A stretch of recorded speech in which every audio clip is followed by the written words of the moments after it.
tensions are heating up along Ukraine's frozen border as Russia moves more troops into position. On Monday, Russian President Vladimir Putin ordered military vehicles to Belarus's southern border for joint drills next month, putting them within 75 kilometers of Ukraine's capital.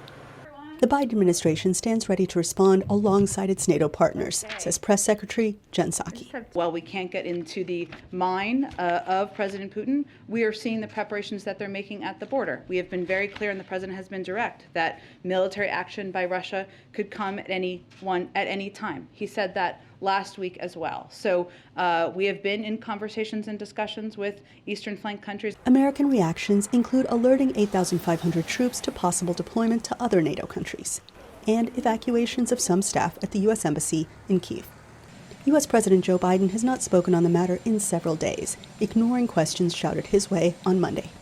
Later in the day, he held a call with top European, EU, and NATO leadership, in which the parties emphasized their wish for a diplomatic resolution and discussed their preparations to impose massive consequences and severe economic costs on Russia for such actions, as well as to reinforce security on NATO's eastern flank.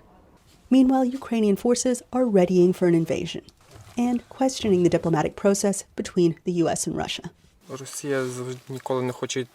It's wrong when two countries discuss a future of another country.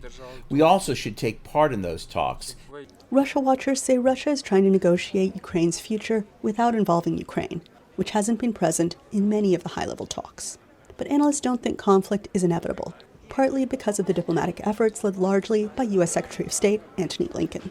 You know, this is still a confrontation that hasn't yet spilled over into open conflict. I think there's still the possibility to find an off-ramp, no matter how distant that possibility might seem sometimes. The fact is, we're still talking. Blinken's Russian counterpart said last week that Moscow did not expect a breakthrough from the latest round of talks, but wanted a written response to its proposals, which included that NATO reduce some of its presence in Eastern Europe and bar Ukraine from entry to the security alliance.